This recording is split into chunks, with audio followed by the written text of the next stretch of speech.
রাত প্রায় 2টো। সবাই ঘুমিয়ে পড়েছে, কিন্তু তুমি জেগে আছো। চোখের নিচে ক্লান্তি, মাথার ভিতরে হাজারো চিন্তা। তুমি ছাদের দিকে তাকিয়ে ভাবছো, কেন আমার সাথেই এমন হচ্ছে? কাজে ব্যর্থতা, সম্পর্কে ভাঙন, টাকা নেই, কাছের মানুষগুলো দূরে চলে যাচ্ছে।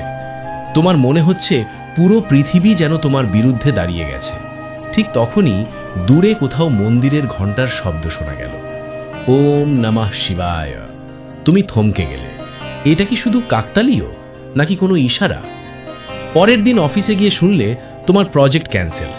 বন্ধু ফোন ধরছে না, ব্যাংক ব্যালেন্স প্রায় শূন্য। প্রিয় মানুষটাও বলল, আমার একটু সময় দরকার। সব কিছু একসাথে ভেঙে পড়ল। তুমি আকাশের দিকে তাকিয়ে চিৎকার করলে, ভগবান, আমি কি ভুল করেছি?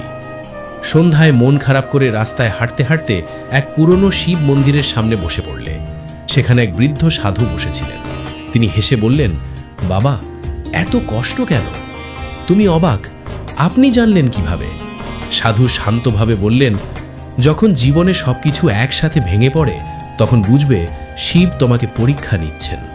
সাধু বললেন, মহাদেব যখন কাউকে বড় আশীর্বাদ দিতে চান, তার আগে তাকে শক্ত বানান। তুমি মনে করলে চাকরি সমস্যা, অর্থ সমস্যা, ব্যর্থতা, অপমান সব একসাথে কেন আসছে?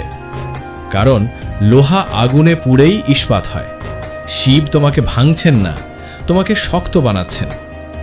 বাড়ি ফিরে তুমি কাঁদছ, নিজেকে ব্যর্থ মনে হচ্ছে, কিন্তু সেই রাতে স্বপ্নে দেখলে এক বিশাল পাহাড়, তার ওপর ত্রিশূল আর গভীর কণ্ঠস্বর, ভয় পেও না, আমি আছি। দিন যায়, বন্ধুরা দূরে, পরিবার ব্যস্ত, তুমি একা। সাধুর কথা মনে পড়ে। শিব প্রথমে সবাইকে সরিয়ে দেন, কারণ তিনি চান তুমি নিজের শক্তি চেনো। তুমি ধীরে ধীরে একা হাঁটা শিখলে, নিজের সাথে কথা বলা শিখলে, ধ্যান করা শুরু করলে।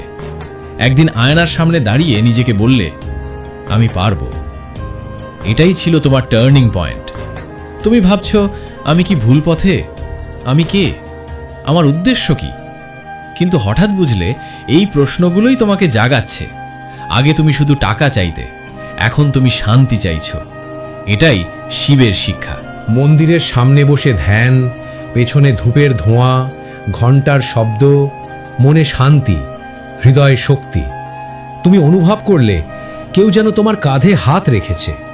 বারবার শিবের নাম শুনছ। স্বপ্নে ত্রিশূল, মন্দিরের টান অনুভব, ওম নমঃ শিবায় শব্দ কানে বাজছে। এগুলো কাকতালীয় নয়, এটা ডাক। মহাদেব তোমাকে নিজের পথে ডাকছেন। শেষ সঞ্চয়ও শেষ, সব আশা ভেঙে গেছে। তুমি মন্দিরে গিয়ে বললে, আমি আর পারছি না, সব তোমার হাতে। সেই মুহূর্তে হঠাৎ বৃষ্টি শুরু, ঘণ্টা বেজে উঠল, মনে এক অদ্ভুত শান্তি নেমে এলো। পরের সপ্তাহে নতুন কাজের সুযোগ, পুরনো সম্পর্ক ঠিক, অপ্রত্যাশিত অর্থলাভ, আত্মবিশ্বাস 10 গুণ। তুমি বুঝলে সব হারানো ছিল প্রস্তুতি। সাধু আবার বললেন, মনে রেখো 3টি কথা: ধৈর্য, বিশ্বাস, আত্মসমর্পণ। যে এই 3টে রাখে সে কখনো হারে না। কারণ যখন পৃথিবী তোমাকে ছেড়ে দেয়, তখন মহাদেব তোমাকে ধরে নেন। সূর্যোদয়, তুমি মন্দিরে দাঁড়িয়ে হাসছ, হাত জোর করে বলছ, ওম নমঃ শিবায়। ভয় নেই, সন্দেহ নেই, শুধু শক্তি, শুধু বিশ্বাস, শুধু শান্তি। যদি তোমার জীবনেও এমন সংকেত আসে, ভয় পেও না। হয়তো মহাদেব তোমাকে বড় কিছুর জন্য তৈরি করছেন।